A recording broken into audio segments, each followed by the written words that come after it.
మొదటగా మనందరి గురువు గారైన బ్రహ్మర్షి పితామహ పత్రిజీ గారికి ధన్యవాదాలు తెలియజేసుకున్నామా. అలాగే స్వర్ణమాల పత్రి అమ్మకు కూడా ధన్యవాదాలు తెలియజేసుకున్నాము. ఆ కుటుంబం ఎంతో త్యాగం చేసి ప్రపంచానికి ధ్యానాన్ని అందించాలని వారు చేసిన కృషి వల్ల ఈరోజు మనందరం ధ్యాన మార్గంలోకి వచ్చి మన జీవితానికి ఒక అర్థము పరమార్థము ఏర్పడిందంటే ఆ కుటుంబం వల్లే. కాబట్టి మనం ఎప్పుడు కూడా మన గురువుల పట్ల కృతజ్ఞతతో ఉండాలి, అది అవసరం. ఎప్పుడైతే కృతజ్ఞతతో ఉంటామో అప్పుడే భగవంతుడు మనల్ని మెచ్చుతాడు. అదేవిధంగా నాకు ఈ ఆత్మజ్ఞానాన్ని బ్రహ్మజ్ఞానాన్ని ప్రసాదించిన మా గురువులు తటవర్తి వీరరాఘవరావు గారికి, రాజ్యలక్ష్మి అమ్మకు కూడా ధన్యవాదాలు తెలియజేస్తున్నాను. ఎందుకంటే గురువులు అనేవాళ్ళు చెప్పితేనే మనం సత్యాన్ని తెలుసుకోగలుగుతాం. ఇప్పుడు నేను తెలుసుకున్న 2 మాటలు వచ్చి మీకు చెప్పాలి అంటే వారి ద్వారా నేను తెలుసుకున్నాను. కాబట్టి వారికి కూడా ఎప్పుడు మనం కృతజ్ఞులమై ఉండాలి. అదేవిధంగా ఇంత అద్భుతంగా పిరమిడ్లు కట్టించి అందరికీ సత్యాన్ని తెలియచేయాలి, అందరూ బాగుండాలి అని ఇంత కృషి చేస్తున్న నాయుడు సార్కి, సుబ్రహ్మణ్యం సార్కి, ఇంకా ఇక్కడ పెద్దలు ఎవరున్నారో నాకు కరెక్ట్గా తెలియదు, వారందరికీ కూడా ఆత్మపూర్వకమైన ధన్యవాదాలు తెలియజేసుకుందామ్మా. ఎందుకంటే లోక కళ్యాణం జరగాలి. నేను నా కుటుంబము బాగుంటే చాలు అనుకుంటే ఎప్పుడో ప్రపంచం ఆగిపోతుంది. అలా కాకుండా అందరూ బాగుండాలి, అందరూ నాలాంటి ఆత్మస్వరూపులే అని మనం నడుచుకోవాలి. అలా ఇటువంటి పెద్దవాళ్ళు, సత్యాన్ని గ్రహించిన వాళ్ళు కృషి చేస్తున్నారు లోక కళ్యాణం కోసం. కాబట్టి దాన్ని మనం కూడా లోక కళ్యాణం కోసం మన వంతు ఎంత చేయగలిగితే అంత చేయాలి. ఏదో వండుకున్నాం, తిన్నాము, ఇంట్లో పనులు అయిపోయినాయి, నేను నా కుటుంబం బాగుంటే చాలు అని ఎప్పుడూ అనుకోకూడదు. అందరూ బాగుండాలి అని అనుకున్నప్పుడే భగవంతుడు మనల్ని, మన కుటుంబాన్ని చల్లగా చూస్తాడు. అది మీ అందరికీ తెలుసు. మనందరము అటువంటి వాళ్ళం కాబట్టి ఇక్కడికి వచ్చాము.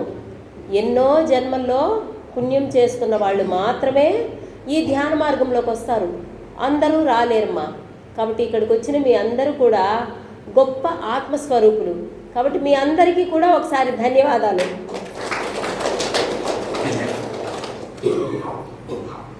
ధ్యానము ఎందుకు చేయాలి, ఎలా చేయాలి అనేది ఒక 2 మాటలు చెప్పుకుంటాము.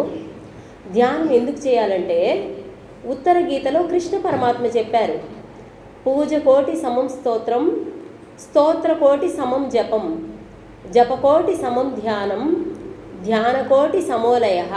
అంటే మనం ఇంట్లో దీపం పెట్టి పూజ చేస్తాము. అలా 1,000,000 సార్లు పూజ చేస్తే ఎంత ఫలితమో ఒక్క స్తోత్రం, విష్ణు సహస్రనామం కానీ లలితా సహస్రనామం కానీ చదివితే అంత ఫలితం వస్తుంది. చూసారా, మనం దేవుడి దగ్గర దీపం పెట్టేసి కూర్చొని ఏదో ఒక పుస్తకం ఎత్తుకొని చదువుతాము అంటే ఆ స్తోత్రాలు చదివితే 1,000,000 సార్లు పూజ చేసిన దాంతో సమానం.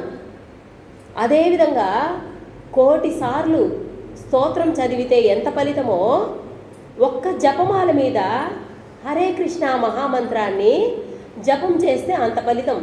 మీ అందరికీ తెలుసు కదా, ఇస్కాన్ వాళ్ళు తులసి మాల మీద హరే కృష్ణ మహామంత్రాన్ని జపం చేస్తారు. చూసారా, అది ఎంత గొప్పది.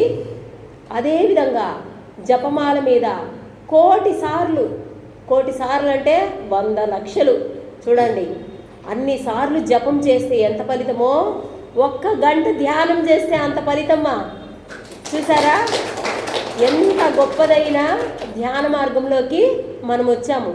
కాబట్టి ధ్యానము అనేది ఏదో టైంపాస్కి కళ్ళు మూసుకొని కూర్చునేది కాదు.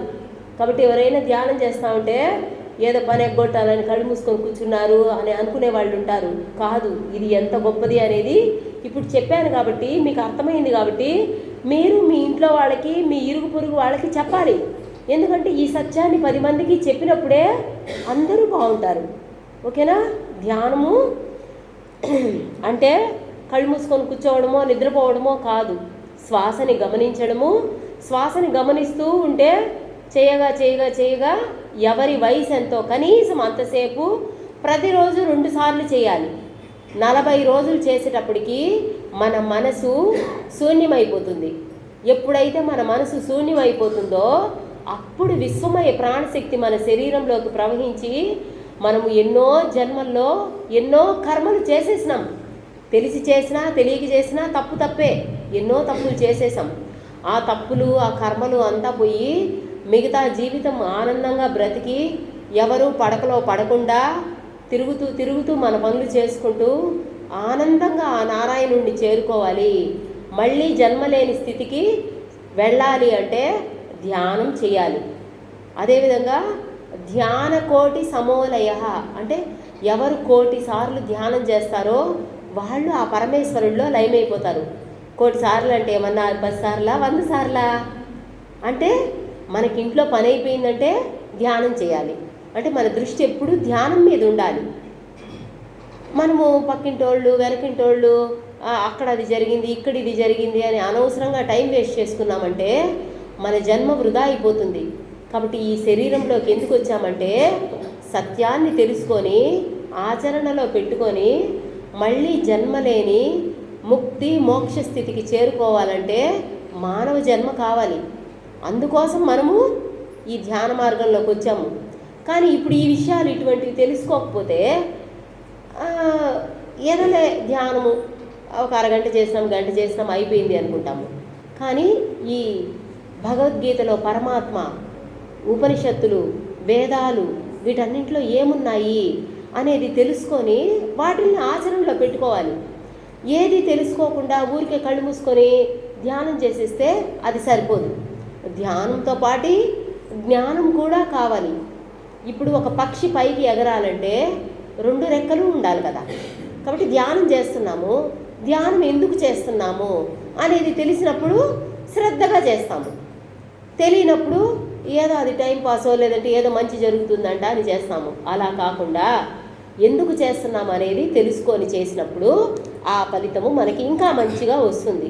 అందువల్ల ధ్యానం అనేది అప్పుడు 1 గంట ధ్యానం అంటే ఎన్నిసార్లు పూజ చేసినట్టు చూడండి, ధ్యానం ఎంత గొప్పది. కాబట్టి ధ్యానాన్ని ప్రతిరోజు 2 సార్లు లేదు ఇంకా అవకాశం ఉంటే ఇంకా ఎక్కువసేపు చేసే ప్రయత్నం చేయండి. ఎందుకంటే ధ్యానము అనేది చాలా చాలా ముఖ్యమైనది మన జీవితంలో. ఓకే, ఈరోజు నుంచి అందరూ చేస్తారమ్మా రోజు 2 పూట్ల? ఓకేమ్మా. అదేవిధంగా ధ్యానం ఎలా చేయాలి అంటే మీ అందరికీ తెలుసు, ఎందుకంటే ఎంతోమంది మాస్టర్లు వచ్చి చెప్పుంటారు. మనం శ్వాసని గమనిస్తూ కూర్చోవాలి. అదేవిధంగా ఆలోచనలు వచ్చినప్పుడు మళ్ళీ ఆలోచనలు కట్ చేసి మళ్ళీ మన దృష్టిని తీసుకొచ్చి శ్వాస మీద పెట్టాలి. అలా చేస్తూ ఉంటే ఏమవుతుందంటే ఆలోచనలు వస్తూ ఉంటాయి. ఓకే, నాకు ఆలోచన రాకూడదు అంటే అవి ఇంకా ఎక్కువ అయిపోతాయి. ఓకే, వస్తే వచ్చినాయని మనం సాక్షిగా గమనిస్తూ కూర్చోవాలి. ఎప్పుడైతే మళ్ళీ మన దృష్టిని తీసుకొచ్చి శ్వాస మీద పెట్టాలి. అలా ప్రాక్టీస్ చేస్తూ ఉన్నామంటే శూన్యస్థితి అనేది ఏర్పడుతుంది. ఆ శూన్యస్థితి అనేది ధ్యాన స్థితి.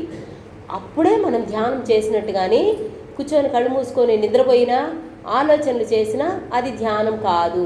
అయితే ఆ ధ్యాన స్థితి రావాలంటే మనం ఫస్ట్ ప్రాక్టీస్ చేయాలి. ఏ పనైనా అంతే కదా, ముందు ప్రయత్నం చేయాలి, తర్వాతే ఫలితం వస్తుంది. కాబట్టి ధ్యానం కూడా మనం ప్రయత్నం చేసి శూన్యస్థితికి వెళ్ళాలి. శూన్యస్థితిలో మాత్రమే విశ్వమయ ప్రాణశక్తి మన శరీరంలోకి ప్రవహించి ఇది కనిపించేది అన్నమయ కోశము అంటారు, దీన్ని స్థూల శరీరము అంటారు. అదేవిధంగా సూక్ష్మ శరీరము అని ఉంది. ఆ సూక్ష్మ శరీరంలో ప్రాణమయ కోశము మనోమయ కోశము అని ఉంటాయి. ఆ ప్రాణమయ కోశంలో మనము ఎన్నో జన్మల్లో చేసిన కర్మలన్నీ ఎప్పుడు ఏది రావాలి అనేది అక్కడ నోట్ చేసేసి ఉంటుంది. అందుకే ఆ టైం వచ్చేటప్పటికి ఆటోమేటిక్గా బాగున్నోళ్ళు జబ్బును పడిపోతారు. అరే నిన్న చూసినాను బాగున్నావు కదా, తెల్లారేసరికి ఏమైందంటే ఆ కర్మ వచ్చేసింది. కాబట్టి ఎప్పుడు ఏవి రావాలనేది మనం పుట్టేటప్పుడే అన్నీ రాసుకొని వచ్చేస్తాము. అందువల్ల మనము ధ్యానం చేసినప్పుడు శూన్యస్థితిలో ధ్యాన స్థితిలో ఉన్నప్పుడు మాత్రమే విశ్వమయ ప్రాణశక్తి మన శరీరంలోకి ప్రవహించి ఆ కర్మలన్నీ క్లీన్ అవుతా వస్తాయి. అదేవిధంగా ధ్యానం మొదలుపెట్టిన తర్వాత మనకి చాలా నొప్పులు వస్తాయి. నడుము నొప్పి, తలనొప్పి, చేయి నొప్పి, నాకు ఆ నొప్పి వచ్చింది, నాకు ఈ నొప్పి వచ్చింది, నా వల్ల కాదు, నేను ధ్యానం చేయలేను అని నిలిపేసే వాళ్ళు కూడా ఉన్నారు. కానీ చెయ్యాలి, పట్టుదలగా శ్రద్ధగా చేయాలి. దాన్నే ఆది శంకరాచార్యులు వారు తితీక్ష అన్నారు. తితీక్ష అంటే భరించడం. నీకు ఏ నొప్పి వచ్చినా నువ్వు భరించుకోవాలి, సరేలే వస్తే వచ్చిందిలే అని ఎప్పుడైతే నువ్వు శ్రద్ధగా కూర్చుంటావో అప్పుడే నువ్వు ఇంకా ఇంకా ధ్యానంలో ముందుకు వెళ్ళగలుగుతావు. ఇప్పుడు క్షీరసాగర మదనం జరిగింది, మీ అందరికీ తెలుసు. దేవతలు రాక్షసులు అమృతం కోసము క్షీరసాగరాన్ని మదనం చేశారు. ఆ చేసినప్పుడు ఫస్ట్ ఏమొచ్చింది? హాలాహలం వచ్చింది. హాలాహలం అంటే విషం. ఆ విషాన్ని పరమేశ్వరుడు తన గరళంలో పెట్టుకున్నాడు, గొంతులో. తర్వాత కామధేనువు, కల్పవృక్షము, శ్రీ మహాలక్ష్మి, ఎన్నున్నాయి, వజ్రాయుధము, అన్నీ వచ్చాయి. కాబట్టి అదేవిధంగా ధ్యానంలో కూడా ఫస్ట్ నొప్పులు వస్తాయి. ఆ నొప్పులకి భయపడకూడదు. వస్తే వచ్చినాయి, ఏమీ కాదు అని కూర్చోవాలి. కాసేపు వదిలేసి మంచినీళ్ళు తాగేసి కాసేపు అలా ఇలా తిరిగేసి మళ్ళీ కూర్చోవాలి. ఎప్పుడైతే అలా పట్టుదలగా శ్రద్ధగా చేస్తామో అప్పుడు మాత్రమే మనకి ధ్యాన స్థితి వస్తుంది. ఎందుకంటే ప్రకృతి అంతా మాయతో నిండి ఉంది. మాయ ఎప్పటికప్పుడు మనల్ని పరీక్ష పెడుతూ ఉంటుంది. పిల్లలకి ఎలా అయితే స్కూల్లో పరీక్షలు ఉంటాయో మనకి కూడా మాయ పరీక్ష పెడుతుంది. వీళ్ళు నిజంగా శ్రద్ధగా ఈ సత్యాన్ని తెలుసుకోవాలి అని చేస్తున్నారా, లేదా టైంపాస్ కోసం చేస్తున్నారా అని మనల్ని చాలా డిస్టర్బ్ చేస్తుంది మాయ. అయినా కూడా లేదు, ఏమైనా నేను ధ్యానం చేయాల్సిందే అని ఎవరైతే పట్టుదలగా శ్రద్ధగా చేస్తారో వాళ్ళు మాత్రమే సక్సెస్ అవుతారు. ధ్యాన మార్గంలోకి ఎంతోమంది వస్తారు, కానీ వచ్చిన ప్రతి ఒక్కరూ సక్సెస్ అవ్వరు. ఎందుకంటే ఈ విషయాలు తెలియకపోవడం వల్ల ఏదో కాసేపు చేసి అక్కడికి వదిలేస్తారు. అలా కాకుండా ఏమైనా జరగని ఇందులో ఉన్న నిజాన్ని నేను తెలుసుకోవాలి అని పట్టుదలగా చేసినప్పుడు మాత్రమే మనం తెలుసుకోగలుగుతాం.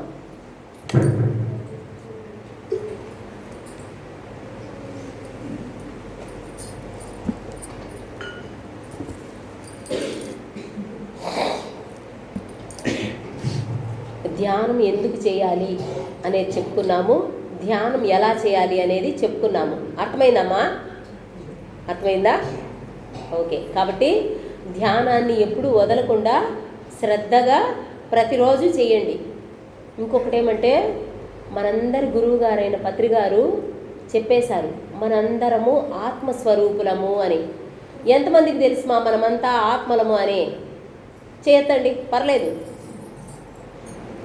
కొంతమందికే తెలుసు, చూడు ఇంకా చాలామందికి తెలియదు. ఆత్మలము అంటే మనము కనిపించే ఈ శరీరం కాదు. మనం ఏమనుకుంటాము? నేను ఈ శరీరాన్ని అనుకుంటాము. చనిపోయినప్పుడు శరీరం ఉంటుంది, కాళ్ళుంటాయి, చేతులుంటాయి, శరీరం అంతా ఉంటుంది. మరెందుకు ఆ మనిషి లేయలేదు? శరీరంలో ఉన్న ఆత్మ బయటికి వెళ్ళిపోయింది. ఇది మనం భూమి మీద ఉన్నప్పుడు, బ్రతికి ఉన్నప్పుడే నేను కనిపించే శరీరాన్ని కాదు, కనిపించని ఆత్మను అని తెలుసుకోవాలి. అది అనుభవపూర్వకంగా, అంటే మనం ధ్యానం చేస్తూ మనలో గుణాలు అంటే తప్పులు, పాపాలు, కర్మలు ఎన్నో ఉన్నాయి కదా, అవన్నీ క్లీన్ అయిపోయినప్పుడు మనలో ఉన్న ఆత్మ అయిన భగవంతుడు మనల్ని మెచ్చినప్పుడు ఆయన మనకి దర్శనమిస్తాడు. ఎప్పుడైతే మన లోపల ఉన్న భగవంతుడు మనల్ని మెచ్చి మనకి దర్శనమిస్తాడో అంటే మనకు తెలుస్తుంది. ధ్యానం మొదలుపెట్టిన తర్వాత మనకి ఎన్నో మార్పులు అర్థమవుతూ ఉంటాయి. అది గురువుగారు ఏం చెప్పారంటే అనుభవమే జ్ఞానము అన్నాడు. ఎవరికి వాళ్ళు అనుభవించినప్పుడే అరే నిజమే, మన గురువులు ఏం చెప్తున్నారో అదంతా సత్యమే అనేది తెలుస్తుంది. ఇప్పుడు ఏమనుకుంటారు, వీళ్ళు ఏదో చెప్తా ఉన్నారు అనుకుంటారు, ఎందుకంటే మనకు అనుభవం లేదు కాబట్టి. ఇప్పుడు హిమాలయాలు ఉన్నాయి, మనందరం వెళ్ళి హిమాలయాలు చూసామా? చూడలేదు.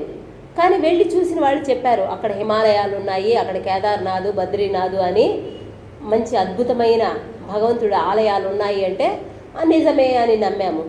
అదేవిధంగా ధ్యానం చేస్తే మనకి ఆత్మదర్శనం అవుతుంది అనేది కూడా యోగులు మహర్షులు చెప్పారు, ఎందుకంటే వాళ్ళు అనుభవించారు. కాబట్టి మనం కూడా పట్టుదలగా శ్రద్ధగా ధ్యానం చేశామంటే మన లోపల ఉన్న ఆత్మ అయిన భగవంతుడు మనకి దర్శనమిచ్చినప్పుడు మళ్ళీ మనకి జన్మలేని ముక్తి మోక్ష స్థితి వస్తుంది. కాబట్టి ఈ శరీరాన్ని ఏదో టైంపాస్ కోసమో, లేదు ఏదో సరదాల కోసమో, ఏదో డబ్బులు సంపాదించేసి బిల్డింగులు కట్టేసుకోవాలనుకోవడం కోసమో, నగలు, టూర్లు ఎన్నో ఉంటాయి, దీనికోసమే జీవితము అని తెలియకుండా అజ్ఞానంలో ఇన్ని సంవత్సరాలు ఎన్నో జన్మలు బ్రతికేశాము. కానీ ఇప్పుడు మనం ఈ ధ్యాన మార్గంలోకి వచ్చాం కాబట్టి, ఈ సత్యాన్ని తెలుసుకున్నాం కాబట్టి, ఈ శరీరంలో ఉన్నప్పుడే ఆత్మదర్శనం పొందే ప్రయత్నం చేయాలి. కొంతమంది ఏమంటారు, ఏం అవసరం ఉంది, మేము హ్యాపీగా ఉన్నాము, మాకేం అవసరం లేదు అనే వాళ్ళు కూడా ఉన్నారు. కానీ ఈ క్షణం మనం హ్యాపీగానే ఉన్నాము. ఎప్పుడు ఏ కర్మ ఏ వైపు నుంచి వస్తుందో ఎవరికీ తెలియదు. కాబట్టి బాగున్నప్పుడే ధ్యానాన్ని మొదలు పెట్టామంటే పాము కరవాల్సింది చీమ దోమ కరిచేట్టుగా భగవంతుడు తప్పిస్తాడు. కాబట్టి ధ్యానం అనేది అంత ఈజీ ఏమీ కాదు, చాలా చాలా గొప్పది. కాబట్టి ధ్యానాన్ని ఖచ్చితంగా ప్రతి ఒక్కరూ చెయ్యాలి. మన కుటుంబ సభ్యులకి, ఇరుగు పొరుగు వాళ్ళకి చెప్పి వాళ్ళతో కూడా చేయించాలి. నేను బాగుంటే చాలు అనుకుంటే మనకి ఫలితాలు రావు. అందరూ బాగుండాలి అనుకున్నప్పుడే, ఎందుకంటే మేము కూడా ధ్యానం చేసి 10 మందికి గురువులు ఏం చెప్తున్నారో ఆ సబ్జెక్ట్ నేర్చుకొని చెప్పడం వల్ల ఆ ఫలితాన్ని మేము అనుభవిస్తున్నాం. కాబట్టి అరే మనం ఇంత ఆనందంగా ఉన్నాం కదా, మనం తెలుసుకుంది 10 మందికి చెప్పాలి, అందరూ బాగుండాలి అన్న ఉద్దేశంతోనే సార్ పిలిస్తే నేను వచ్చి క్లాస్ చెప్తున్నాను కదా. కాబట్టి ఫస్ట్ మనము కొంత సబ్జెక్టు చెప్పుకుందాము. ఇప్పుడు ధ్యానం ఎందుకు చేయాలి, ఎలా చేయాలి అనేది చెప్పుకున్నాము. మనము కనిపించే ఈ శరీరము అని అనుకుంటున్నాం కదా, మనము ఈ శరీరంలోకి రాకముందు ఆ వైకుంఠం నుంచి సాక్షాత్తు ఆ నారాయణుడి నుంచి ఆత్మగా విడివడి భూమి మీదకి వచ్చి జన్మ తీసుకున్నాము. అంటే ఇప్పుడు చెట్టులో పూలు వస్తాయి, కాయలు పండ్లు వస్తాయి, వాటిలో నుంచి విత్తనాలు రాలుతాయి కదా, ఆ విత్తనాలు మళ్ళీ చెట్లుగా మహావృక్షాలుగా తయారవుతాయి కదా. అదేవిధంగా మనం కూడా ఆ సత్యలోకం నుంచి భగవంతుడి నుంచి ఆత్మగా, అంటే ఒక వర్షపు చినుకులు ఏ విధంగా రాలుతాయో అదేవిధంగా భగవంతుడి నుంచి ఆత్మలు ఎప్పుడు పుడుతూనే ఉంటాయంట నిరంతరము. కాబట్టి మొదట ఆత్మగా జన్మ తీసుకున్న మనము రాతిలో, అంటే రాళ్ళు ఉన్నాయి కదా, కొండలు గుట్టలు, ఆ రాళ్ళల్లో జన్మ తీసుకుంటామంట. ఎవరైనా నమ్ముతారా మనమంతా రాతిలో జన్మ తీసుకున్నామని? నమ్మాలి, ఎందుకంటే ఇవన్నీ శాస్త్రాల్లో ఉండేటివి. అందుకనే భగవంతుడు ఎప్పుడు భూమి మీద అధర్మం ఎక్కువైపోతుందో సాధు సజ్జనులను ఉద్ధరించేదానికి నేను మళ్ళీ మళ్ళీ జన్మ తీసుకుంటాను అన్నారు. అంటే భగవంతుడు ఎప్పుడు నేరుగా దేవుడుగా రాడు, సద్గురువుల రూపంలో వచ్చి మనకి ఈ విషయాలన్నీ చెప్తారు. సద్గురువు అంటే సత్యాన్ని చెప్పే గురువు. ఎంతోమంది గురువులు ఉన్నారు మనం బ్రతకడానికి ఎన్నో నేర్పించేవాళ్ళు, కానీ ఒక్క సద్గురువు మాత్రమే మళ్ళీ మనం ఈ శరీరంలోకి రావాల్సిన అవసరం లేని ఆత్మ విద్యను బ్రహ్మ విద్యను వారు మాత్రమే చెప్తారు. కాబట్టి మనందరి జీవితాల్లోకి సద్గురువు అయిన సాక్షాత్తు ఆ పరబ్రహ్మ స్వరూపుడైన పత్రిగారు వచ్చి చెప్పారు. కాబట్టి ఈ విషయాలు మనకు తెలుసు, కానీ లేదంటే ఎవరికి ఏమీ తెలియదు. కాబట్టి ఇక్కడ తప్పు ఏంటంటే మన పెద్దవాళ్ళకి తెలియదు. కాబట్టి మనం ఏదో రామాయణం మహాభారతం వింటా ఉన్నాము, దేవుళ్ళు ఉన్నామనే తెలుసు, కానీ ఆత్మే భగవంతుడు, ఆ భగవంతుడు మనమే, మనలో ఉన్న ఆత్మే భగవంతుడు, మనమే ఆ దైవాలము అని సద్గురువు వచ్చి చెప్పే వరకు మనకి తెలియదు. కాబట్టి మొదట మనము రాతిలో శిలల్లో జన్మ తీసుకుంటాము. తర్వాత వృక్షాలు, ఎన్ని రకాల చెట్లు ఉన్నాయో అన్ని చెట్లల్లో మనం జన్మ తీసుకుంటామంట. ఒక చెట్టు ప్రాణంతో ఉంది అంటే అందులో ఆత్మ ఉంది. అదే ఆ చెట్టు ఎండిపోయిందంటే అందులో నుంచి ఆత్మ బయటికి వెళ్ళిపోయింది అని. అందుకు పచ్చని చెట్లు కొట్టద్దండి అనేది. ఒక చెట్టు కొట్టాలంటే 10 చెట్లు నాటాలి, అవును కదా. పచ్చని చెట్టుని మహామహా వృక్షాలని ఈ బిల్డింగులు కట్టడం కోసము, ఈ రియల్ ఎస్టేట్ కోసము నరికేసి ఈ భూమాతకి తీరని ద్రోహం చేస్తున్నాం మనము. ఇటువంటి విషయాలన్నీ గురువు వచ్చి చెప్పే వరకు మనకు తెలియదు. అంటే చెట్టులో ఉన్న ఆత్మ కూడా భగవంతుడే, మనకు అవసరము, ఇది నిజంగా అవసరము అంటేనే ఆ చెట్టుని తీసేసి పక్కన ఇంకో 10 చెట్లు నాటాలి. అంతేగాని అనవసరంగా మన స్వార్థం కోసం చెట్లు కొట్టేసి చాలా తప్పులు చేస్తూ ఉన్నాము. ఎవరు చేసే పని మీద ఇది చెయ్యాలా చెయ్యొద్దా అన్న కనీస క్లారిటీ లేదు. దానికోసమే భగవంతుడు ఎప్పటికప్పుడు భూమి మీద జన్మ తీసుకొని మన లాంటి వాళ్ళకి ఈ విషయాలన్నీ తెలియజేస్తూ ఉంటారు. చెట్లల్లో జన్మ అయిపోయిన తర్వాత క్రిమికీటకాలు, పురుగు, పుట్ర వాటిల్లో పుడతాం మనం. అందుకనే ఇంట్లోకి చీమలు వచ్చినాయి, చాట్లోకి తోసుకొని పోయి అక్కడ పోసేయాలి. కానీ వాటికి మనకు తెలియదు, ఎందుకంటే మన పెద్దవాళ్ళకి తెలియదు కాబట్టి మనకి తెలియదు. స్ప్రేలు కొట్టేస్తాము, చంపేస్తాము, రకరకాల పురుగు మందులు తెచ్చి వేసేస్తాము, భయంకరమైన హింస చేస్తాము.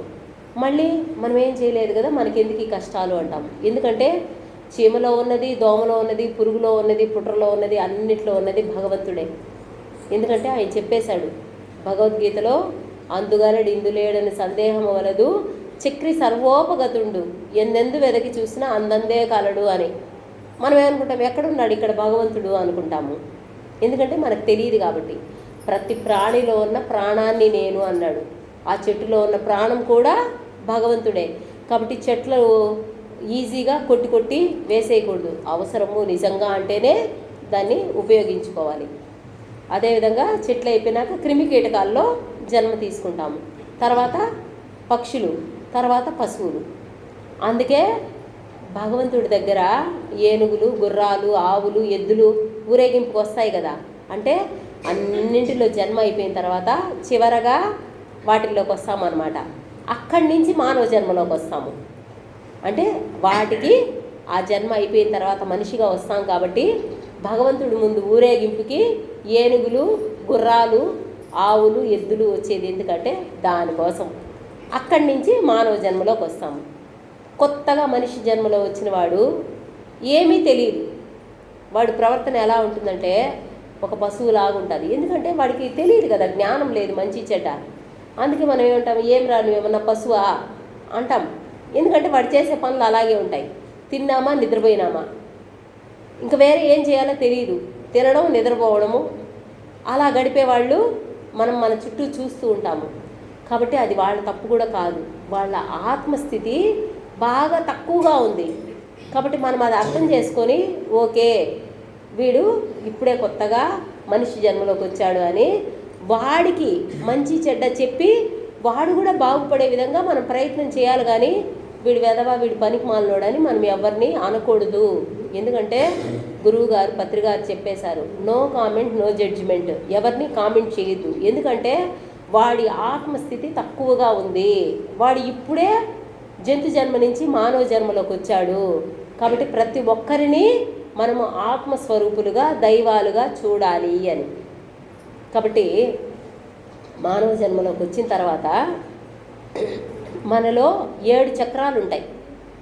మూలాధార, స్వాదిష్టాన, మణిపూరక, అనాహత, విశుద్ధ, ఆజ్ఞ చక్రాలు సహస్రార స్థితి అని ఉంటుంది. మూలాధారంలో మన శక్తి కుండలినిలో 3.5 చుట్లు పాములాగా చుట్టుకొని ఉంటుందంట. అంటే మనలో శక్తి పాము చుట్టుకొని పడుకున్నట్టుగా ఉంటుందంట. ఎప్పుడైతే మనం ఈ ధ్యానం మొదలు పెడతామో విశ్వమయ ప్రాణశక్తి మన శరీరంలోకి ప్రవహించి ఆ మూలాధారంలో ఉన్న ఆ పామును వెళ్ళి ఎప్పుడైతే తగులుతుందో అప్పుడు పాముని మనం అలా అన్నామంటే పడుకో ఉంటుంది పాము. దాన్ని మనం అలా అంటే ఏం చేస్తుంది, టక్కని లేస్తుంది గుస్సని పైకి కదా. ఆ విధంగా మనం ఎప్పుడైతే సాధన చేస్తామో అప్పుడు విశ్వమయ ప్రాణశక్తి మన శరీరంలోకి ప్రవహించి కుండలినిలో 3.5 చుట్లు మూలాధారంలో ఉన్న ఆ శక్తి పైకి లేయడం మొదలుపెడుతుంది. ఎప్పుడైతే పైకి లేచి ఒక్కొక్క చక్రాన్ని దాటుకుంటూ సహస్రార స్థితికి చేరుకుంటుందో అప్పుడు మనకి జ్ఞానం ఉదయిస్తుంది. ఏమని, అవును నేను ఈ శరీరాన్ని కాదు ఆత్మను అని. అంటే చూడండి ఎంత ఉందో, 7 చక్రాలు దాటాలి మనం. కాబట్టి మూలాధారంలో ఉన్న ఆత్మ ఎలా ఉంటారంటే బద్ధకము, తిన్నామా పడుకున్నామా, ఇంతకు మించి వాళ్ళకి ఇంకేమీ ఉండదు. అదేవిధంగా స్వాదిష్టాన చక్రంలో వారి శక్తి పెరిగినప్పుడు వాళ్ళు ఎలా ఉంటారంటే నేను, నా భార్య, నా పిల్లలు, నా కుటుంబము. కొంతమంది అసలు కుటుంబాన్ని పట్టించుకోరు, కొంతమంది నా భార్య, నా పిల్లలు, నా కుటుంబము, నేను అన్న కొంత స్వార్థంతో ఉంటారు. ఉండేవాళ్ళు ఉన్నారా లేదా? అలా ఉన్నారంటే వాళ్ళల్లో శక్తి కొద్దిగా పెరిగింది అని. అదేవిధంగా మణిపూరక చక్రం నెక్స్ట్. శక్తి అనేది సాధన చేసి మణిపూరక చక్రానికి వచ్చినప్పుడు వాళ్ళు ఎలా ఉంటారంటే నేను పలానా ఆఫీసర్ని, నేను పలానా అంటే గొప్పలు చెప్పుకోవాలి, నేను గొప్పగా ఉండాలి అని కోరుకుంటారు. ఎవరిమైనా కోరుకుంటాం కదా, అందరికన్నా నేను గొప్పగా ఉండాలి, పెద్ద ఉద్యోగం చేయాలి, పెద్ద వ్యాపారం చేయాలి, 10 మందికి మంచి చేయాలి అని. మణిపూరక చక్రం అంటే మణిలాగా గొప్పగా ఉండాలి అనుకుంటారు. అదేవిధంగా నెక్స్ట్ మూలాధార, స్వాదిష్టాన, మణిపూరక, అనాహత చక్రంలోకి మన ప్రాణము, మన శక్తి పైకి వచ్చిందంటే అప్పుడు ఎలా ఉంటామంటే సైలెన్స్లోకి వెళ్ళిపోతాము. అంటే ఇంక మనకి ఏ ఆలోచన ఉండదు అనమాట, సైలెంట్గా ఉంటాము. ధ్యానము ఇక్కడ ఒక 4-5 సంవత్సరాల నుంచి చేస్తూ అటువంటి సైలెన్స్ స్థితిని అనుభవించిన వాళ్ళు కూడా ఉంటారు. ఎవరైనా ఉన్నారమ్మా? ఉన్నారు ఎవరైనా? అమ్మా అదే ఎందుకంటే అది అంటే చెప్పినప్పుడు మిగతా వాళ్ళకు కూడా అరే అవునా అని తెలుస్తుంది దానికోసం. కాబట్టి మనం సాధన బాగా చేయంగా మన శక్తి ఆ స్థాయికి వచ్చినప్పుడు మనం సైలెన్స్లోకి వెళ్ళిపోతాము. అంటే మనకి కోపము ఉండదు, ఏడుపు ఉండదు, ఏమీ ఉండదు, సైలెంట్గా ఉండిపోతాం. అది ఎక్స్పీరియన్స్ అయినారు కదా, అంటే మిగతా వాళ్ళకు కూడా అరే అవునా అని తెలుస్తుంది ఇట్లా చెప్పుకున్నప్పుడు. అదేవిధంగా స్వాదిష్టాన, మణిపూరక, అనాహత అంటే సైలెన్స్లోకి వెళ్ళిపోతాం. విశుద్ధ చక్రంలోకి మన శక్తి వచ్చినప్పుడు మనం ఎలా ఉంటామంటే ఒక్క అబద్ధం కూడా చెప్పం. అలాంటి వాళ్ళు కూడా ఉన్నారు కదా, ప్రాణం పోయినా అబద్ధం చెప్పరు. కానీ ఏమైతే అయ్యిందిలే, ఎందుకు నేను అబద్ధం చెప్పాలి అని. సత్యహరిశ్చంద్రుడు ఎన్ని కష్టాలు ఎన్ని బాధలు పడినా కూడా ఆయన అబద్ధం చెప్పలేదు. అందుకే చరిత్రలో సత్యహరిశ్చంద్రుడు అని ఆయన నిలిచిపోయాడు. కాబట్టి మనందరం కూడా ధ్యానం చేసి మన శక్తి ఆ స్థాయికి వచ్చినప్పుడు అటువంటి స్థితిని మనం కూడా ఎక్స్పీరియన్స్ అవుతాము. ఏదో సందర్భాన్ని బట్టి ఒక అబద్ధం చెప్పాల్సి వచ్చింది, ఎందుకు చెప్పాలి, ఎందుకు నేను అబద్ధం చెప్పాలి, అవసరం లేదు, ఏమైతే అయ్యింది, నేను నిజమే చెప్తాను అంటే మన ఆలోచన విధానము అంత గొప్పగా తయారైపోతుంది. కాబట్టి ధ్యానం అంటే ఏదో కళ్ళు మూసుకొని కూర్చొని టైంపాస్ కోసం చేసేది కాదు. ఎంత గొప్పది చూసారా, ఎన్ని మార్పులు వస్తాయంటే మనలో, అంత అద్భుతంగా మనం తయారవుతాం. విశుద్ధ చక్రంలోకి వచ్చినప్పుడు అంటే ఇక్కడ మన కంఠంలో ఉంటుంది విశుద్ధ చక్రం. ఇక్కడికి వచ్చేటప్పటికి మనం సత్యవంతులుగా తయారవుతాం. నెక్స్ట్ ఆజ్ఞా చక్రం అంటే ఇక్కడ మనకి కనుబొమ్మల మధ్యలో ఉంటుంది. అక్కడ ఆజ్ఞా చక్రంలోకి ఎప్పుడైతే మన శక్తి వస్తుందో అప్పుడు మనకు అర్థమవుతుంది, అవును నేను ఈ శరీరాన్ని కాదు, ఆత్మను, ఆత్మే భగవంతుడు, నేను కూడా భగవంతుడినే అనేది అర్థం అవ్వాలంటే ఈ ఆజ్ఞా చక్రం స్థితికి మన శక్తి పెరగాలి. అదేవిధంగా ఆజ్ఞా చక్రాన్ని దాటిన తర్వాత ఇక్కడ సహస్రార స్థితి అంటారు. సహస్రారంలో 1000 రేకుల కమలం ఉంటుంది. అంటే ఆ కమలం విచ్చుకుంటుంది. కమలంలో ఎవరుంటారు? పద్మనాభుడు ఉంటాడు, భగవంతుడు ఉంటాడు. కాబట్టి అప్పుడు ఈ సృష్టి ఏంది, ఈ సృష్టి ధర్మాలేంది, భగవంతుడు అంటే ఏంది అని మొత్తము సృష్టికి సంబంధించిన సృష్టి రహస్యాలన్నీ మనకు అర్థమైపోతాయి. అంటే ఒక పని చేసినప్పుడు అందులో ఉన్న సత్యం ఏందని మనం చేసినప్పుడే తెలుస్తుంది కదా. ఇప్పుడు వంట ఇలా చేయాలి అన్నప్పుడు మనం చేసినప్పుడే అరే మంచిగా అద్భుతంగా టేస్ట్గా వచ్చింది అంటాం. ఎవరో చేస్తే ఏం బాలేదు అనేస్తాం. కాబట్టి మనము ధ్యానం చేసి ఇవన్నీ ఎక్స్పీరియన్స్ అయినప్పుడు అవును ఇవన్నీ నిజాలే, గురువులు చెప్పినవేవి అబద్ధాలు కాదు నిజమే, ఇందులో ఇంత ఉందా గొప్పతనము, ధ్యానం ఇంత గొప్పదా అనేది మనము సొంతంగా సాధన చేసి మనం అన్ని చక్రాలు దాటుకొని సహస్రార స్థితికి చేరుకొని ఈ సృష్టి రహస్యాలు, భగవంతుడు అంటే ఎవరు, ఈ దేవీ దేవతలు అంటే ఎవరు, ఈ కష్టాలు ఎందుకు వస్తాయి, ఈ బాధలు ఎందుకు వస్తాయి అన్నీ అర్థమైపోతుంది. అప్పుడు మనం ఆనంద స్థితికి చేరిపోయి ఆ పరబ్రహ్మ అయిపోతాం. మళ్ళీ ఈ భూమి మీద మనం జన్మ తీసుకోవాల్సిన అవసరం రాదు. చూసారా ధ్యానం ఎంత గొప్పదో. మనకు తెలియనప్పుడు ఏమనుకున్నాము, ఏదో కళ్ళు మూసుకొని కూర్చుంటే ఆరోగ్యం బాగవుతుందంట, కష్టాలు పోతాయంట, ఏవో డబ్బులు వస్తాయంట, పిల్లలకి మంచి మంచి చదువులు ఉద్యోగాలు వస్తాయి, దీనికోసం ధ్యానము అని అనుకున్నారా లేదా? కానీ ధ్యానం అనేది ఇక్కడ భౌతిక జగత్తులో మనకి జరగాల్సిన మంచి జరుగుతుంది. అదేవిధంగా ఆధ్యాత్మికంగా మనం ఉన్నతిగా ఎలా ఎదగాలో ఇవి కూడా మనకు వస్తాయి. అయితే ధ్యానం చేసేవాళ్ళు ఎవరు కూడా ఏ కోరికలు కోరుకోకూడదు. ఎందుకంటే కోరికతో చేసే ధ్యానము రాక్షస ధ్యానం.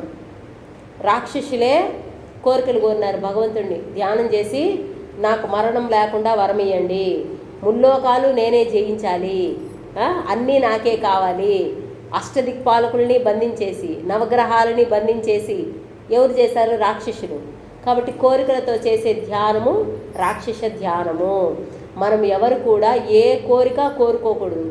ఎప్పుడైతే ఏ కోరిక కోరుకోకుండా ధ్యానం చేస్తామో, నీకు ఏం కావాలో నువ్వు అడగకుండానే నువ్వు భగవంతుణ్ణి, స్వామి నాకు 100 రూపాయలు కావాలి అని నువ్వు అడగాలనుకుంటే 1000 రూపాయలు ఇస్తాడు ఆయన.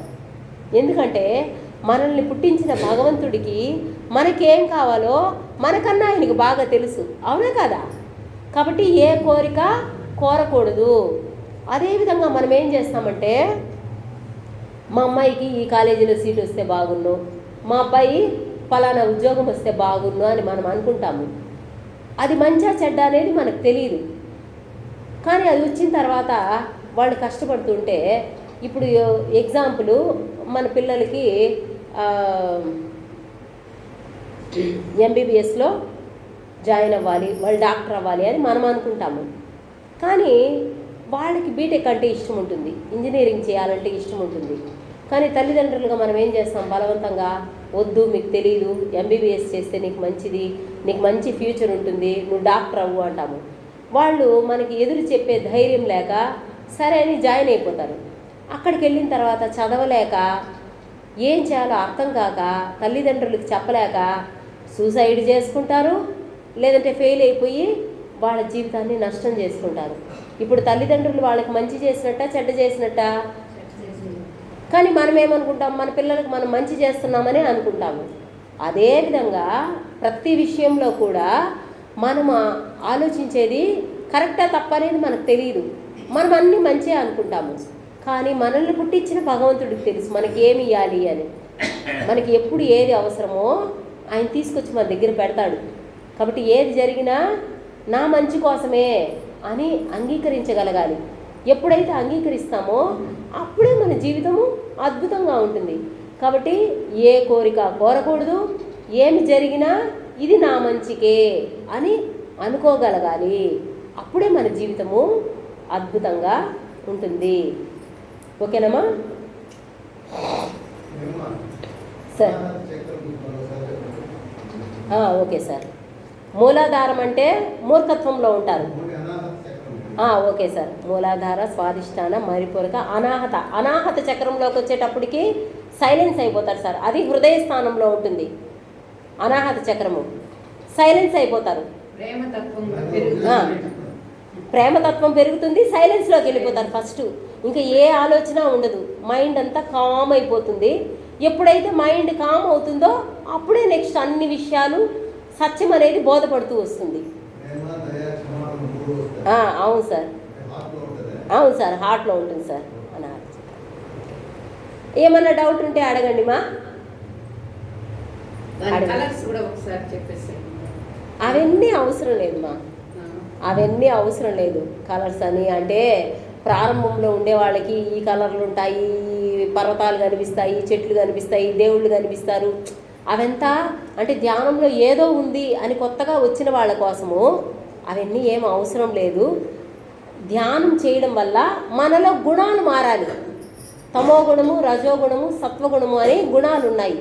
తమో గుణంలో ఉండేవాడు అందరూ పోవాలి, అటువంటి మనస్తత్వం ఉండేవాళ్ళు కూడా ఉన్నారు కదా. నేను బాగుండాలి, ఎవరైనా తిట్టారు వాడు నాశనం అయిపోవాలి, వాడు కారు కింద పడిపోవాలి, వాడి కాలు ఇరిగిపోవాలి అంటే అటువంటి దుర్మార్గమైన ఆలోచనలు కూడా చేస్తారు. ఎప్పుడు తమో గుణంలో ఉన్నప్పుడు. రజో సార్ అవును సార్, అవును. హృదయ చక్రం, హృదయ చక్రము, అనాహత చక్రము. అనాహత చక్రంకి వచ్చేటప్పటికి సైలెన్స్లోకి వెళ్ళిపోతారు. మీరు చెప్పినట్లు ప్రేమ, క్షమ, దయ, కరుణ, జాలి అటువంటి అద్భుతమైన గుణాలు ప్రారంభమవుతాయి.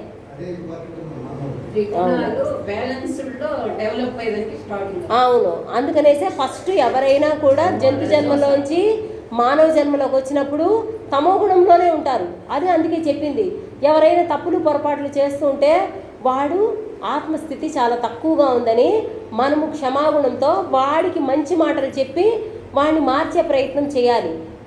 ఎప్పుడు మారుతారంటే శ్వాస మీద ధ్యాస నుంచి ధ్యానం చేసినప్పుడు మాత్రమే మారుతారు, కానీ మాటల వల్ల మారరు. ఎన్ని మాటలు చెప్పినా మారరు. మనం ఏమనుకుంటాము, వీడికి ఎన్నిసార్లు చెప్పినా మారనే లేదు, వీడు వినలేదు అంటాము. వినలేదంటే వాడి ఆత్మస్థితి తక్కువ ఉంది. కాబట్టి వాడి ఆత్మస్థితి పెరగాలి, వాడి జీవితం అద్భుతంగా తయారవ్వాలంటే ఎవరైనా ధ్యానం చేయాలి. మంచి మాటలు చెప్పి నన్ను 5 నిమిషాలు కూర్చొని ధ్యానం చెయ్యి అని చెప్పాలి. అదేవిధంగా శుద్ధ సాత్విక శాకాహారం తినాలి. జంతువుల్ని తినేవాడు జంతువులాగే ఉంటాడు. అందుకే గురువుగారు మొదట అహింస, మనందరం శాకాహారులుగా ఉండాలి, నాన్ వెజ్ తినకూడదు అని చెప్పింది. ఎందుకంటే రక్త మాంసాలు తినేవాడు రాక్షసుడు. మరి వాడు ఎలా మంచిగా ఉంటాడు సార్? అవునా? వినిపించలేదా లాస్ట్కి? మా వినిపించలేదా? ఓకే ఓకే అమ్మా చెప్పమన్నారు కదా. అమ్మా మేము సెల్ పెట్టుకొని ఒక అతనికి ఊళ్ళు బాగలేదు, పెట్టుకొని పోయాను. తిన్నామంటాయా మీకు ఊళ్ళు బాగవుతుంది, ఇది మాదిరిగా ఇన్ని తావులు ఇలా చేసినట్ట, అది నా దగ్గర రావద్దండి ఊరి. అమ్మా అదే కదా నేను చెప్తా ఉండేది, వారి ఆత్మస్థితి చాలా తక్కువగా ఉంది. వాళ్ళు ఇప్పుడే కొత్తగా జంతు జన్మల్లో నుంచి మానవ జన్మలోకి వచ్చారు. కాబట్టి ఇది అంత ఈజీగా అర్థం కాదు. భగవద్గీతలో కృష్ణ పరమాత్మ చెప్పేశారు, బహూనాం జన్మనామంతే జ్ఞానవాన్ మా ప్రపద్యతే వాసుదేవ సర్వమితి సమాత్మానాం సుదుర్లభ అని. అంటే అంతా ఉన్నది వాసుదేవుడే, అంతా ఆత్మస్వరూపమే, అంతా దైవమే అని తెలుసుకోవాలంటే చాలా జన్మలు పడుతుంది. అదేమో అంత ఈజీ కాదు. కాబట్టి అందుకే చెప్పింది ఎవరిని మనం తప్పు పట్టద్దు. ఎందుకంటే వాళ్ళు కొత్తగా ఇప్పుడే వచ్చారు జంతు జన్మల్లో నుంచి. మరి వాళ్ళకి ఎట్లా అర్థమవుతుంది? వాళ్ళు చచ్చి పుట్టి ఎన్నో జన్మలు అయ్యి ఈ కష్టాలు బాధలు పడి ఒకానొక జన్మలో దేవుడా నేనేం పాపం చేశాను, నాకెందుకు ఈ కష్టాలు, నాకెందుకు ఈ బాధలు అన్నప్పుడు మాత్రమే 7 జన్మల్లో ఏడిస్తే అప్పుడు భగవంతుడు గురువు రూపంలో వస్తాడంట. కాబట్టి ఇప్పుడు మనందరం ధ్యాన మార్గంలోకి వచ్చామంటే ఏదో ఈజీగా వచ్చేలేదు. ముందు 7 జన్మల్లో మనం ఏడ్చినాము, దేవుడా నాకు ఈ కష్టాలు వద్దు, ఈ బాధలు వద్దు అని ఏడిస్తే మనం ఇప్పుడు ఈ ధ్యాన మార్గంలోకి వచ్చాము. కాబట్టి ఎవరైనా తప్పులు పొరపాట్లు చేస్తూ ఉంటే వాళ్ళు కూడా తెలుసుకుంటారు ఒకానొక జన్మకి అనుకొని మనం చెప్పాలి, నైనా శాకాహారం తిను, ధ్యానం చేయి, ఈ 2 మాటలు చెబితే వాళ్ళు ఈ జన్మ కాకపోయినా ఇంకొక జన్మకైనా మారుతారు. కాబట్టి ఎవరిని ఇక్కడ తప్పు పట్టాల్సిన అవసరం లేదు. మనం ఎక్కువ జన్మలు తీసుకొని ఎక్కువ కష్టాలు బాధలు పడిపోయి ఇక్కడికి వచ్చాము. ఓకేనమ్మా? అదేవిధంగా సార్ సార్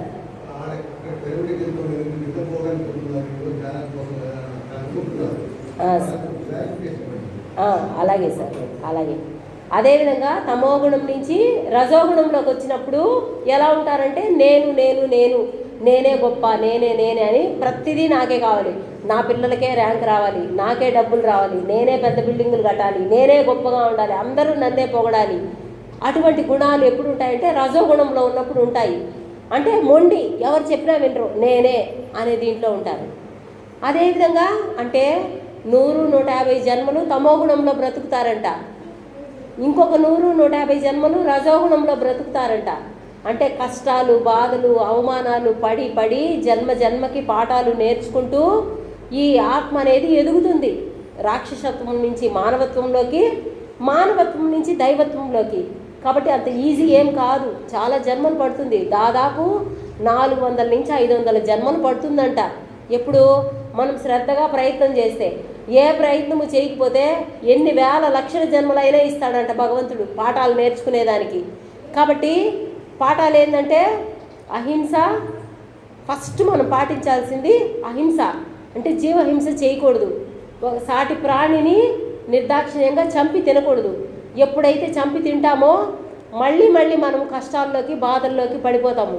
అందుకనే గురువుగారు మొదట అహింస అనేదాన్ని ప్రపంచానికి తీసుకొచ్చి ధ్యానం చేయండి, మీకు అన్ని విషయాలు తెలుస్తాయి, ఈ విషయాలన్నీ అర్థమవుతాయని ఆయన ఈ 2 చెప్పేశాడు, అహింస, ధ్యానము. ఆ 2 ఫాలో అవుతూ ఇటువంటి గురువులు చెప్పే క్లాసులు విన్నప్పుడు ఇంకెన్నో విషయాలు మనకు తెలుస్తూ వస్తాయి. ఆ తెలుసుకున్న వాటిని మనం ఆచరణలో పెట్టుకున్నప్పుడు మన జీవితం అద్భుతంగా తయారవుతుంది. అదేవిధంగా సత్వగుణంలోకి వచ్చిన వాళ్ళు ఎలా ఉంటారంటే అందరికీ మంచి చేయాలి. ఇప్పుడు మనలాగా మేము బాగున్నాం కదా, అందరూ బాగుండాలి, అందరికీ మంచి చేయాలి అన్న గుణంలోకి, సత్వగుణంలోకి వచ్చినప్పుడు మారుతారు.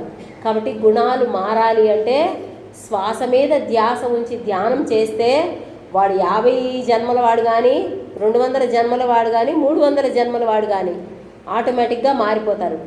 ఇప్పుడు మా గురువుగారు తటవర్తి రాఘవరావు సార్ ఏం చెప్పారంటే 350 జన్మలు దాటిన వారు మాత్రమే ఈ ఆత్మజ్ఞానం గురించి అర్థం చేసుకోగలుగుతారు, మిగతా వాళ్ళకి చెప్పినా కూడా అర్థం కాదు. కాబట్టి 350 జన్మలు దాటిన వారు మాత్రమే ఆత్మజ్ఞానాన్ని విన్నా అర్థం చేసుకునే శక్తి వస్తుంది. అదేవిధంగా ఆత్మస్వరూపము అంటే ఏమని ఇందాక చెప్పుకున్నాము, శరీరం ఇక్కడే ఉంటుంది కానీ శరీరంలోంచి ఏదో వెళ్ళిపోయిన దానివల్ల అది శవమైపోయింది కదా. కాబట్టి అన్ని ప్రాణులలో ఉన్న ప్రాణాన్ని నేను అని భగవంతుడు చెప్పాడు. అంటే కోడిలో ఉన్నది, మేకలో ఉన్నది, చేపలో ఉన్నది, చీమలో ఉన్నది, పాములో ఉన్నది, ఆఖరికి పందిలో ఉన్నది కూడా నేనే అన్నాడు. అన్ని ప్రాణులలో ఉన్న ప్రాణాన్ని నేను అన్నప్పుడు ముస్లింలో ఉండే ప్రాణము వేరే ప్రాణమా, క్రిస్టియన్లో ఉండే ప్రాణం వేరే ప్రాణమా? అందరూ ఆత్మస్వరూపులే.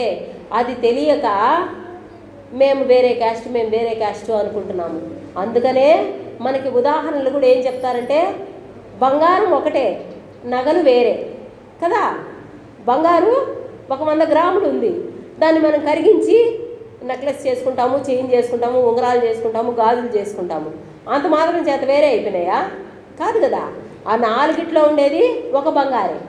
అదేవిధంగా ఆవులు, మీరు తెల్లావు తీసుకోండి, ఎర్రావు తీసుకోండి, నల్లావు తీసుకోండి, ఏ ఆవు నుంచి పాలు పిండినా పాలు ఎలా వస్తాయి? తెల్లగానే వస్తాయి. అదేవిధంగా మట్టితో కుండలు చేస్తారు, మూకుళ్ళు చేస్తారు, ఇంకా ఎన్ని రకాలు ఉన్నాయి కదా, కూజాలు చేస్తారు. మరి అవన్నీ వేరేనా? అంతా మట్టే కదా. ఆ విధంగా అన్ని ప్రాణులలో ఉన్న ప్రాణాన్ని నేను అన్నాడు భగవంతుడు. అది తెలుసుకోక మేము ముస్లిమ్స్ కాబట్టి అల్లానే ప్రార్థన చేస్తాము, మేము క్రిస్టియన్స్, మేము హిందువులు, అవంతా లేదు. పిరమిడ్ ధ్యానంలోకి వచ్చిన వాళ్ళందరూ ఆత్మస్వరూపులం మనం. కాబట్టి పిరమిడ్ ధ్యానం అంటే ఆత్మస్వరూపుల సంఘం ఇది. ఇక్కడ క్రిస్టియను, ముస్లిము ఆ భేదాలు ఏమీ లేవు. ఎందుకంటే మనకి సత్యాన్ని భగవంతుడు చెప్పేశాడు. ఇప్పుడు సూర్య భగవానుడు ఉన్నాడు, మనం ఇక్కడ ఒక 10-20 బిందెల్లో నీళ్లు పెడతామనుకోండి, ఆ 20 బిందెల్లో సూర్యుడు కనిపిస్తాడు. అప్పుడు 20 మంది సూర్యుళ్ళు ఉన్నారా? లేదు కదా, ఉన్నది ఒక్కడే. అదేవిధంగా భగవంతుడు ఒక్కడే, రూపాలు వేరే. ఇప్పుడు దానికి ఒక చిన్న ఉదాహరణ చెప్పుకుందాం మనము. ఇప్పుడు పండ్లు ఉన్నాయి, పనస పండు ఉంది, ఒక్క పండు పెద్దదిగా ఉంటుంది, దాన్ని కట్ చేసామంటే లోపల ఎన్ని ఉంటాయి తొనలు, లోపల ఎన్ని ఉంటాయి విత్తనాలు కదా. అప్పుడు అవన్నీ వేరే పండ, ఒక్క పండే కదా. అదేవిధంగా భగవంతుడు ఒక్కడే. అది తెలుసుకోవడం కోసమే మనం ఈ ధ్యాన మార్గంలోకి వచ్చింది. ఇప్పుడు మనం మాటల్లో చెప్పుకున్నాము. దీన్ని అనుభవపూర్వకంగా పొందాలంటే ధ్యానం చేయాలి గట్టిగా. ఎప్పుడైతే మనము నిరంతర తపనతో పట్టుదలతో సాధన చేస్తామో అప్పుడు నిజమే మనము ఆత్మస్వరూపులమే అనేది అర్థమవుతుంది. భగవద్గీతలో కృష్ణ పరమాత్మ ఒక దండ అంటే దారం లోపల చాలా పూసలు ఉంటాయి, అప్పుడు అది ఒక దండ అవుతుంది కదా. ఆ విధంగా ఈ సృష్టి అంతా ఆత్మస్వరూపమే. దండలో కూర్చిన పూసలు ఏ విధంగానో మీ అందరిలో ఆత్మస్వరూపుడిగా నేనున్నాను అన్నాడు. అర్థమైందమ్మా? కాబట్టి మనందరిలో ఉన్న ఆత్మస్వరూపము భగవంతుడు. అందుకనే ఇప్పుడు నేను ఏదైనా అనుకుంటే మీకు తెలిసిపోతుంది. ఇప్పుడు నేను ఎవరికో ఫోన్ చేయాలా అనుకుంటాను, అక్కడ వాళ్ళకి తెలిసిపోయి ఉంటుంది. అక్క నేను ఇప్పుడే అనుకుంటున్నాను నీకు ఫోన్ చేయాలని, నువ్వు చేసినావు అంటారు. ఎందుకంటే మన అందరిలో ఆత్మ కనెక్ట్ అయింది. ఎప్పుడైతే ధ్యానం చేస్తామో అప్పుడు ఇటువంటివన్నీ మనం ఎక్స్పీరియన్స్ అవుతాము. ధ్యానము అంటే ఏంటంటే నువ్వు ఏ పనిలో ఉంటావో దాని మీదే ఉండడం ధ్యానం. వంట చేస్తున్నాము, ఇప్పుడు దీంట్లో ఉప్పు వేసానా కారం వేసానా అని నా మనసుని అక్కడ పెట్టానంటే వంట టేస్ట్గా వస్తుంది. ఇక్కడ వంట చేస్తూ అక్కడ మా ఆయన ఆఫీస్లో ఇంకా బయలుదేరేసినాడో లేకపోతే ఏం చేస్తున్నారో అని వేరే ఆలోచన పెట్టుకుంటే ఏమవుతుంది, ఇది మాడిపోతుంది కదా. కాబట్టి దాన్ని ఏమంటారు, పరధ్యానము అంటారు. కాబట్టి ప్రతి పనిలోనూ మనం ధ్యానం లాగా చేయాలి. ఏ పని చేస్తూ ఉంటామో మన దృష్టి అక్కడే ఉండాలి. అప్పుడు మనకు ప్రతి పనిలోనూ సక్సెస్ వస్తుంది. ఎప్పుడైతే మనం పరధ్యానంలో ఉంటామో, బండి తోలుతూ ఉంటారు మగవాళ్ళు, ఎక్కడో ఆలోచిస్తూ ఉంటారు, ముందు నుంచి వచ్చేవాళ్ళు వెనక నుంచి వచ్చేవాళ్ళు గుద్దేస్తారు. ఏమంటాము, వాడు బుద్ధి లేకుండా వచ్చి గుద్దేశాడు అంటాము. ఫస్ట్ మనం కరెక్ట్గా ఉంటే వాడు తప్పుగా వచ్చినా మనం బ్యాలెన్స్ చేయగలుగుతాము. అందువల్ల ప్రతి పనిని ధ్యానంగా చేయాలి. మన మనసు అంతా గందరగోళంగా ఉంటుంది, అనవసరమైన ఆలోచనలతో ఎక్కడో ఆలోచిస్తూ ఏదో పనులు చేస్తూ ఉంటాము. అందువలన ధ్యానం చేసినప్పుడు మన మనసుని శూన్యస్థితికి తీసుకొచ్చినప్పుడు ప్రతి పని మీద క్లారిటీ అనేది వస్తుంది. ఏ పని చేస్తూ ఉంటామో దాని మీదే దృష్టి పెట్టుకోవాలి. అప్పుడు ప్రతి పని కరెక్ట్గా చేస్తాం కాబట్టి ఆటోమేటిక్గా మన జీవితము అద్భుతంగా తయారవుతుంది. చూడండి ఎంత చిన్న లాజిక్కో. చేసే పని మీద దృష్టి లేకుండా పరధ్యానంలో ఉండి ఏం చేయాలి ఏం చేయకూడదు అనేది ఆలోచన లేకుండా చేసేసి అది మళ్ళీ మన జీవితంలో కష్టంగా వచ్చినప్పుడు అరే ఇలా ఎందుకు జరిగింది అంటే మనమే కరెక్ట్గా లేదు. కాబట్టి మన వాస్తవానికి మనమే సృష్టికర్తలము అని గురువుగారు చెప్పారు, పత్రిగారు. అంటే ఈ క్షణం నువ్వు ఆనందంగా ఉన్నా నువ్వే కారణము, ఈ క్షణం నువ్వు కష్టపడుతున్నా నువ్వే కారణము. అది తెలియక పక్కింటి వాళ్ళ వల్ల వెనకింటి వాళ్ళ వల్ల మా ఇంట్లో వాళ్ళు సరిగా లేరు అందుకే ఇది వచ్చింది అని మనం పక్కన వాళ్ళ మీద తోసేస్తాము. కాదు, మనం ఒక్కరము కరెక్ట్గా ధ్యాన స్థితిలో కాన్షియస్గా ఉన్నామంటే మన చుట్టూ ఉన్న వాళ్ళని కూడా మనం చక్కబెట్టగలుగుతాము. అవునా కదమ్మా? కాబట్టి ఫస్ట్ మనము ధ్యానం చేసి మనము ఎరుకలో కాన్షియస్లో మనం కరెక్ట్గా ఏ పని చేస్తున్నామో ఆ పని మీద శ్రద్ధగా ఉన్నప్పుడు మిగతా మన చుట్టూ ఉన్న ప్రపంచాన్ని కూడా మనం మార్చుకోగలుగుతాము. ఓకేనమ్మా? ఓకే సార్, ఎంత అయింది టైము చెప్పమంటారా? Okay okay sir. యోగ నిద్ర అంటే ఇప్పుడు మనకి 3 స్థితులు ఉన్నాయి. జాగృతావస్థ, స్వప్నావస్థ, సుషుప్తావస్థ అంటారు. జాగృతావస్థ అంటే ఇప్పుడు మనం మేల్కొని ఉన్నాము, దీన్ని జాగృతావస్థ అంటాము. అదేవిధంగా స్వప్నావస్థ అంటాము.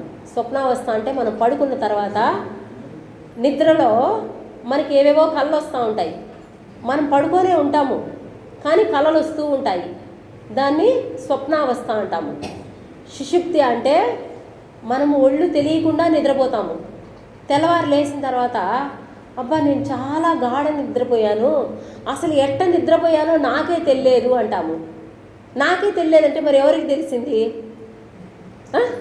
ఎవరికి తెలిసింది అంటే మనలో పంచ ప్రాణాలు ఉంటాయి. పంచ ప్రాణాల్లో ఒక ప్రాణం మన దగ్గరే ఉంటుందంట, మిగతా 4 ప్రాణాలు బయట వెళ్తాయంట. అదే సూక్ష్మ శరీర యానం అనేది. కాబట్టి ఆ ఒక ప్రాణం మన దగ్గర కాపలా కాసుకొని చూస్తూ ఉంటుంది. అంటే మనము సగం చనిపోయిన వాళ్ళతో సమానం. అటువంటి నిద్రలో చనిపోయిన శవంతో సమానం. ఒక ప్రాణం మన దగ్గర ఉండి చూస్తూ ఉంటుంది. మనకి ఎప్పుడు మెలకువ రావాలో ఆ టైంకి మిగతా 4 ప్రాణాలు కూడా వచ్చేసి మన పంచ ప్రాణాలు మన శరీరంలోకి మళ్ళీ వచ్చి మళ్ళీ మనం లేస్తాము. అటువంటి నిద్ర, దాన్ని యోగ నిద్ర అంటారు. ఆ నిద్ర మనకి ధ్యానంలో రావాలి.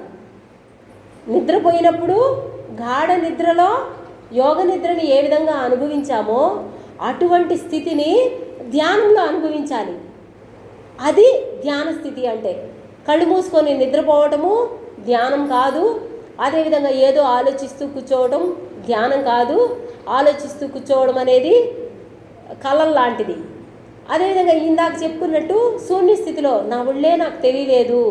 అదేవిధంగా ధ్యానంలో కూడా అటువంటి స్థితిలోకి అదే చెప్పేది. నేను ధ్యానంలో కూర్చోంటే నాకు ఈశ్వరుడు కనిపించినాడు, అల్లా కనిపించినాడు, నేను హిమాలయాలకు పోయేసి వచ్చినాను, నేను కేదార్నాథ్కి పోయేసి వచ్చినాము అంటే అప్పుడు కూడా ధ్యాన స్థితిలో మనలో ఉన్న పంచ ప్రాణాల్లో ఒక ప్రాణం మనతో ఉంటుంది, 4 ప్రాణాలు వెళ్ళి బయట తిరిగి.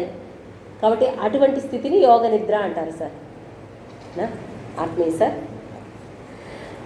ఇంకేమైనా డౌట్లు ఉంటే అడగండి మా. తెలుసుకోవాలి, ధైర్యంగా అడిగినప్పుడే అన్నీ తెలుస్తాయి. అడిగితే ఏమనుకుంటారో అనుకోకూడదు.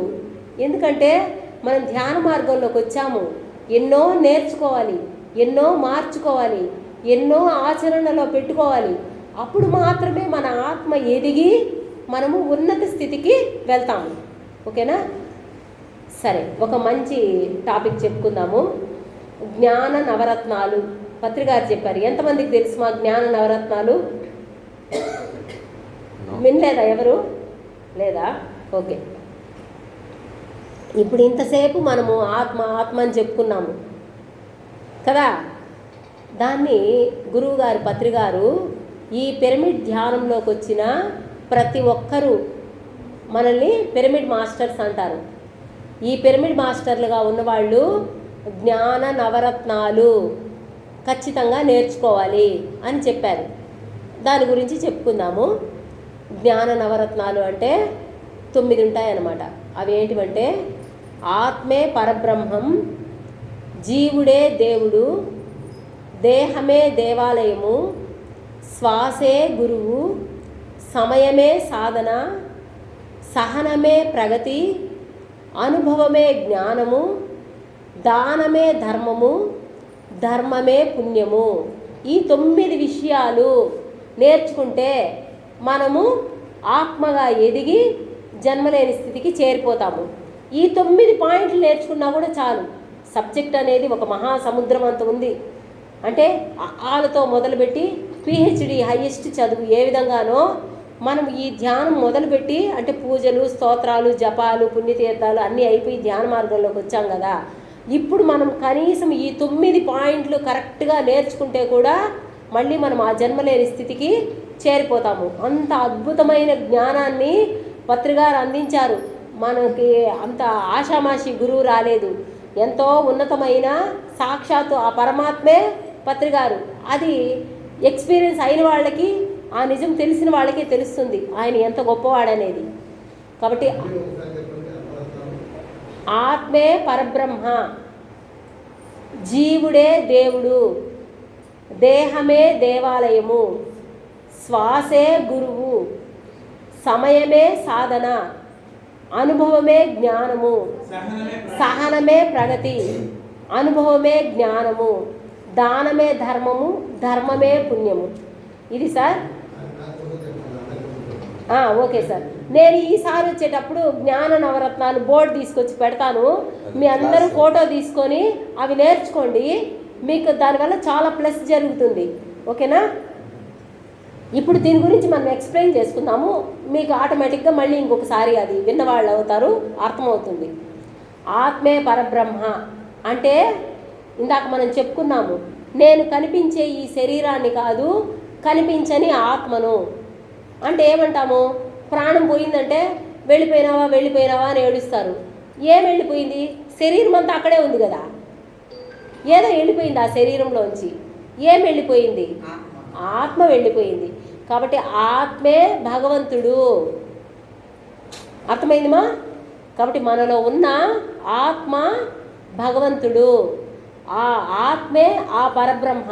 అంటే మనల్ని సృష్టించిన ఆ భగవంతుడు మనందరిలో ఆత్మస్వరూపుడుగా ఉన్నాడు. కాబట్టి ఆత్మే పరబ్రహ్మ అంటే ఆ భగవంతుడు నాలో ఉన్న ఆత్మ. ఒకేసారి ఈ పాయింట్ అర్థమైందా? ఆత్మే భగవంతుడు అంటే ఓకే.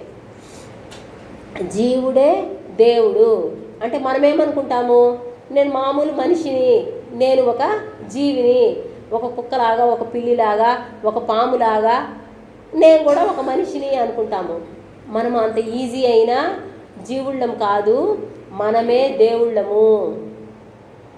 జీవుడే దేవుడు అంటే మనందరము దైవాలము, మనందరము దేవుళ్ళము అని గురువుగారు చెప్పారు. ఈ సార్ మానవుడు దైవ జీవుడే దేవుడు అంతే. జీవుడే దేవుడు అంటే మనం జీవుళ్ళం కాదు, దేవుళ్ళము అని. జీవుడే దేవుడు, దేహమే దేవాలయము. మనం ఏమనుకుంటాం, దేవాలయం అంటే గుడి దేవాలయము అనుకుంటాము. గుడి దేవాలయమే, కానీ అంతకన్నా విలువైన మన ఈ దేహము దేవాలయము. ఎందుకంటే ఈ దేహంలో ఆత్మ ఉంది. ఆత్మ అయిన భగవంతుడు సనాతనుడు అంటే ఆయన అప్పుడు ఉన్నాడు, ఇప్పుడు ఉన్నాడు, ఎప్పుడు ఉంటాడు.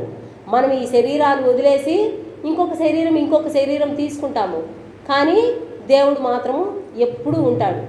ఈ దేహం అనే దేవాలయంలో ఆత్మ అయిన భగవంతుడు ఉంటాడు.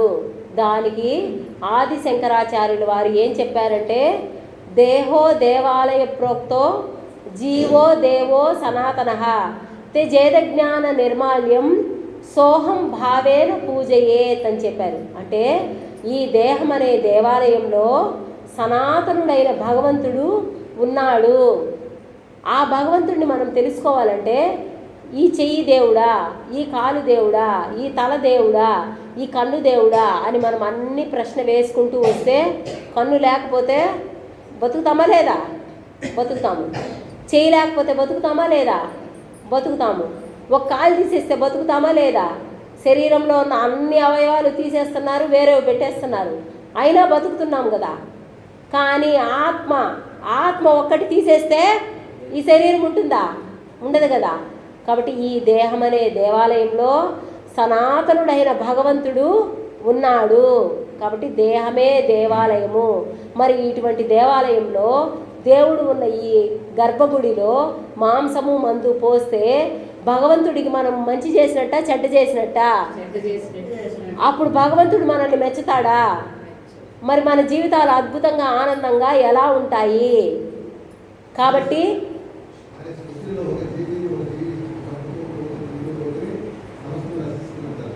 లేదు సార్, అది దాని గురించి మళ్ళీ ఇది అయిపోయిన తర్వాత చెప్తాను. ఎందుకంటే అది సపరేట్ పాయింట్ కాబట్టి ఈ టాపిక్ అయిపోయిన తర్వాత దానికి కూడా నేను మీకు చెప్తాను. దేహమే దేవాలయము, శ్వాసే గురువు. అంటే ఈ భౌతిక జగత్తులో గురువులు ఎంతోమంది ఉన్నారు. వాళ్ళు మనకి ఎన్నో పాఠాలు చెప్తారు. అవన్నీ నేర్చుకునే దానివల్ల మనం బాగా చదువుకొని ఉద్యోగం చేయాలో, వ్యాపారం చేయాలో, ఏదో ఒకటి చేసి డబ్బులు సంపాదించి మన కుటుంబాన్ని మనము బ్రతకాలంటే ఇక్కడ గురువులు ఏ విధంగా మనకి సహాయం చేస్తారో, మన శ్వాస మనల్ని గురువులాగా కాపాడుతుంది. ఎలా అంటే కళ్ళు మూసుకొని కూర్చొని నువ్వు ఎంతగా నీ శ్వాసని గమనిస్తావో అంత అద్భుతంగా నీ జీవితం తయారవుతుంది. మనం ఏమనుకుంటాము, శ్వాస అంటే ఏదో గాలి తీసుకుంటున్నాము అనుకుంటాము. గాలిని చాలా తక్కువగా చూస్తాము. మనకు ఆరోగ్యం బాగాలేకపోతే హాస్పిటల్కి పోతానే ఫస్ట్ ఏం చేస్తారు, ఆక్సిజన్ పెడతారు కదా. వేలు లక్షలు డబ్బులు కట్టి అక్కడ పోయి ఆక్సిజన్ పెట్టుకుంటాము. అదేదో బాగున్నప్పుడు ఇప్పుడే కూర్చొని మనం మంచిగా శ్వాస మీద ధ్యాస పెట్టి ధ్యానం చేశామంటే మంచిగా మన శరీరం అంతా ప్రాణశక్తితో నిండిందంటే ఏ జబ్బులు ఉండవు కదా. కాబట్టి శ్వాస గురువుగా మనల్ని ఏ విధంగా కాపాడుతుందంటే, మనము తీసుకున్న శ్వాస మన లోపలికి వెళ్ళిన తర్వాత పంచవాయువులు పంచ ఉపవాయువులుగా విడిపోతుంది. అంటే ఇక్కడ తీసుకున్న ఈ చిన్న గాలి లోపలికి వెళ్ళిన తర్వాత ప్రాణము, అపానము, ఉదానము, సమానము, వ్యానము అని పంచవాయువులుగా విడిపోతుంది. అదేవిధంగా పంచ ఉపవాయువులు నాగ, కూర్మ, కృకుర, దేవదత్త, ధనంజయ. చూసారా? అంటే 5 వాయువులు 5 ఉపవాయువులుగా విడిపోయి మన శరీరంలో క్రియలు అంటే సహజంగా జరిగేవి.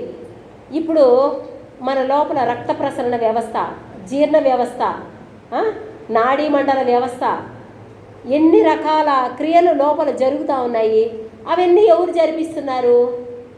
మన లోపల ఉన్న ఆత్మ అయిన భగవంతుడు మనం తీసుకునే శ్వాసని ఇన్ని రకాలుగా విభజించి 200 రకాల క్రియలు జరుగుతాయంట మన శరీరం లోపల. ఎవరు చేస్తున్నారు? మనం చేస్తున్నామా? అన్నం తింటాము, నువ్వు జీర్ణమైపో అని చెప్తున్నామా? నువ్వు రక్తంగా తయారవ్వు అని చెప్తున్నామా? మనం ఏమైనా చేస్తున్నామా? మరి ఇది ఎప్పుడైనా మనం ఆలోచించామా? నేను చేశా. ఏం చేశాం? మనం ఏమీ చేయడం లేదు. అన్నీ చేసేది భగవంతుడే. అది తెలియక నేను చేస్తున్నాను అని అజ్ఞానంలో ఉన్నాము. మనం తీసుకునే ఈ శ్వాస 10 వాయువులు ఉపవాయువులుగా విడిపోయి లోపలికి వెళ్ళి 200 రకాల క్రియలను చేసి మన ఈ శరీరాన్ని అద్భుతంగా నడిపిస్తుంది. ఈ శ్వాసలు మనము తగ్గిపోవడం వల్లే జబ్బును పడిపోయి ముసలివాళ్ళమైపోయి శవమైపోతున్నాము. అందువల్ల ఈ శరీరంలో ఉన్నప్పుడు ఎవరైతే ధ్యానం చేసి మన ఊపిరిని మంచిగా తీసుకొని మన ఆరోగ్యాన్ని ఆనందాన్ని డెవలప్ చేసుకొని తిరుగుతూ వెళ్ళిపోయే శక్తిని భగవంతుడు మనకిస్తాడు. ఒకరి మీద ఆధారపడకుండా, ఒకరి దగ్గర ఒక పని చేయించుకోకుండా మనం ఇలాగే నవ్వుతూ వెళ్ళిపోవాలంటే ధ్యానం చేయాలి. సాధన, స్వాధ్యాయం, సజ్జన సాంగత్యం, ఈ 3 ఎవరు చేస్తారో వాళ్ళు ఎవరి మీద ఆధారపడకుండా ఆ భగవంతుడి దగ్గరికి చేరుకుంటారు. దీన్ని త్రిరత్నాలు అని పత్రికారు చెప్పారు. కాబట్టి మనం తీసుకునే శ్వాస గురువులాగా మనల్ని రక్షిస్తుంది. ఈ పాయింట్ అర్థమైందమ్మా? అర్థమైందా? ఓకే. శ్వాసే గురువు. నెక్స్ట్ సమయమే సాధన. అంటే మీరు ఎంత సమయము ఈ ధ్యానాన్ని సాధన చేస్తారో మీ జీవితం అంత అద్భుతంగా ఉంటుంది. పని అయిపోయింది, కూర్చొని ధ్యానం చేసుకోవాలి. అనవసరమైన విషయాల్లో పట్టించుకోకూడదు. ఎందుకంటే ఈ శరీరంలో ఎప్పుడు ఉంటామో ఎప్పుడు వెళ్ళిపోతామో ఎవరికీ తెలియదు. ఏ క్షణం ఏం జరుగుతుందో తెలియదు. మనకి కర్మలు, సంచిత కర్మలు, ప్రారబ్ధ కర్మలు, ఆగామి కర్మలు అని అది ఇంకొక టాపిక్, ఇంకొక సబ్జెక్టు, మళ్ళీ ఇంకొకసారి చెప్పుకుందాము. కాబట్టి మనకి జన్మల నుంచి కుప్పలుగా కర్మలు ఉంటాయి. ఆ కర్మలన్నీ మనం క్లీన్ చేసుకోవాలి. అంత ఈజీ ఏం కాదు. ఈ కర్మలన్నీ పోవాలి. మన శరీరంలో 72,000 నాడులు ఉంటాయి. ఆ నాడులన్నీ క్లీన్ అవ్వాలి. అప్పుడు మాత్రమే మనకు ఆత్మదర్శనం అయ్యి ఆ భగవంతుడిలో ఐక్యమైపోతాము. కాబట్టి టైం దొరికిందంటే కూర్చొని సాధన చేసుకోవాలి. ఎంత సాధన చేస్తామో అంతగా కర్మలు క్లీన్ అయిపోతూ వస్తాయి. కాబట్టి సమయమే సాధన. అంటే టైం దొరికినప్పుడు అంతా కూర్చొని సాధన చేసుకోవాలి. అదేవిధంగా సహనమే ప్రగతి. సహనమే ప్రగతి అంటే సార్ ఓర్పు. అంటే ధ్యానంలో కూర్చున్నప్పుడు మనకి రకరకాల నొప్పులు వస్తూ ఉంటాయి. అవి మీ అందరూ కూడా ఎక్స్పీరియన్స్ అయ్యి ఉంటారు. ఏందో తలనొప్పిగా ఉంది, నడుము నొప్పిగా ఉంది, కాలు లాగేస్తూ ఉంది, చెయ్యి లాగేస్తూ ఉంది అని. అయితే అయ్యింది, పర్వాలేదు, నేను కూర్చోవాలి, నేను చెయ్యాలి అని ఎవరైతే ఓర్పుతో సహనంతో కూర్చొని సాధన చేస్తారో అప్పుడు మాత్రమే వాళ్ళు నెక్స్ట్ లెవెల్కి వెళ్తారు. స్కూల్లో ఏ విధంగా అయితే చదువుకొని ఫస్ట్ క్లాసు, సెకండ్ క్లాసు ఎంత కష్టంగా ఉంటుందంటే ఆ పిల్లలకి ఏడుపు వస్తూ ఉంటుంది. అవన్నీ రాస్తా చదువుతూ ఉంటాయి. అదేవిధంగా మనకు కూడా ధ్యానం చేస్తూ ఉంటే ధ్యానమేమంత ఈజీ కాదు. రకరకాలుగా నొప్పులు వస్తూ ఉంటాయి. దాన్ని ఇందాక చెప్పాను కదా, తితీక్ష అని ఆదిశంకరాచార్యులు వారు భరించడము అని చెప్పారు. ఎవరైతే భరిస్తారో వాళ్ళే విజయాన్ని సాధిస్తారు.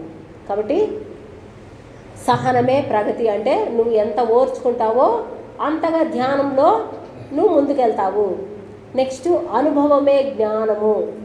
అనుభవమే జ్ఞానం అంటే ఇప్పుడు ఆత్మని దర్శించిన వాళ్ళు, యోగులు, మహర్షులు ధ్యాన సాధనలో ఎప్పుడూ ఉంటారు. ఎందుకుంటారు? వాళ్ళకి ఏమన్నా పని లేదని ఉన్నారా?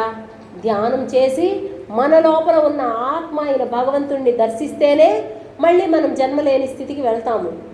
ఆ స్థితిని మనము కూడా సాధన చేసినప్పుడు ఇందాక చెప్పినట్టు అమ్మ కలర్లు కనిపిస్తాయి, కొండలు కనిపిస్తాయి, ఇంకేవేవో కనిపిస్తూ ఉంటాయి. అవును, వాళ్ళు చెప్పింది నిజమే, ధ్యానంలో కూర్చున్నప్పుడు ఇది కనిపించింది అని ఎప్పుడైతే మనం పర్సనల్గా ఎక్స్పీరియన్స్ అవుతామో అప్పుడు యోగులు మహర్షులు ఏం చెప్పారో అవన్నీ నిజాలే అనేది మనకి పర్సనల్గా ఎక్స్పీరియన్స్ అవుతుంది. మనం పర్సనల్గా ఎక్స్పీరియన్స్ అయినప్పుడు ఇంకొకరికి చెప్తాము. ఇప్పుడు నేను ఎక్స్పీరియన్స్ కాకపోతే మీ అందరికీ నేను ఎట్లొచ్చి చెప్తాను? ఏందో టైంపాస్ విషయాలు మనకెందుకు అనుకుంటాము. కానీ అవి టైంపాస్ విషయాలు కాదు, ఇవన్నీ నిజాలే. గురువు ఏం చెప్పాడో ఆయన నోట్లోంచి వచ్చిన ప్రతి మాట అక్షర సత్యము, నిజం. కాబట్టే నేను నమ్మాను, కాబట్టి నేను అనుభవాన్ని పొందాను. కాబట్టి మీ అందరూ కూడా గట్టిగా ధ్యానం చేయండి, మీకు కూడా అనుభవాలు వస్తాయి అని నేను చెప్తున్నాను. కాబట్టి అనుభవమే జ్ఞానము, దానమే ధర్మము. దానం అంటే ఇవ్వడం. ఏమిస్తాము? ఒకరికి భోజనం పెడతాము, 2-3 గంటల తర్వాత మళ్ళీ ఆకలి అవుతుంది. ఎవరికైనా బట్టలు ఇస్తాము, ఒక 6 నెలలో సంవత్సరం వాడుకున్నాక చిరిగిపోతాయి, అవునా కదా? అదేవిధంగా ఎవరైనా వచ్చి అమ్మ ఏదైనా డబ్బులు సహాయం చేయండి అంటాము, అడుగుతారు, అదేమవుతుంది? ఖర్చు అయిపోతుంది.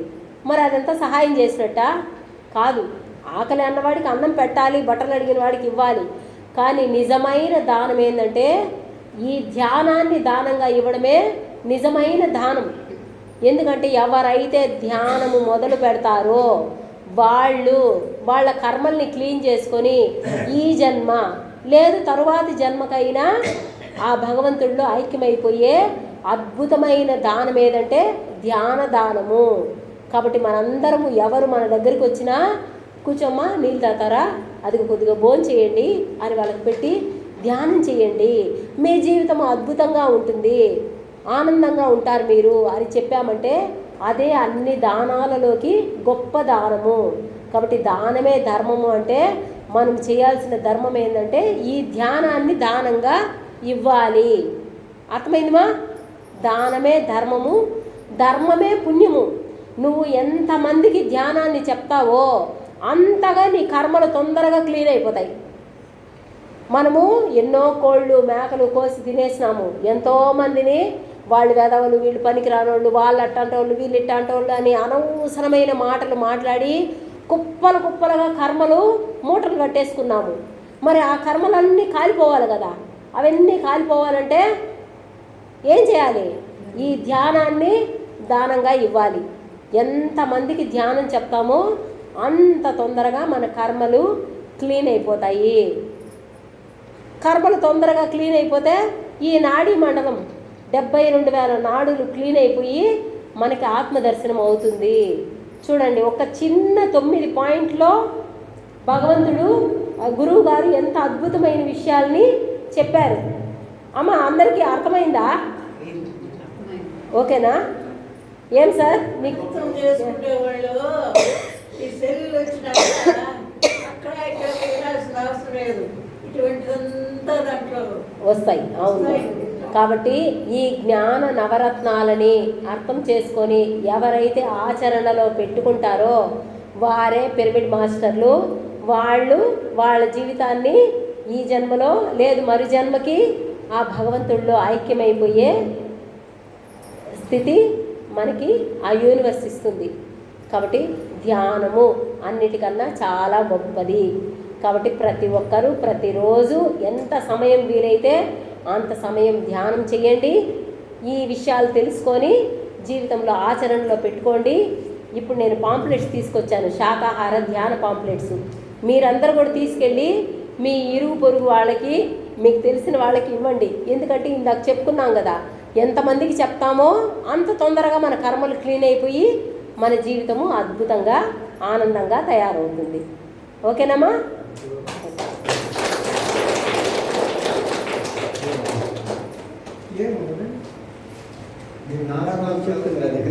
సార్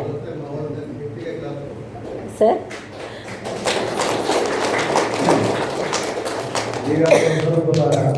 మేడం మనకు అద్భుతంగా ఆత్మల గురించి, ఆత్మ పరిణామాన్ని ఎట్లా ఎదిగేది దాని గురించి కూడా చెప్పింది. శేషు దశ, బాల్య దశ, ప్రౌఢ దశ అని ఆత్మ కూడా అన్ని 4 దశలు ఉన్నాయి. అదంతా కూడా మేడం చెప్పింది.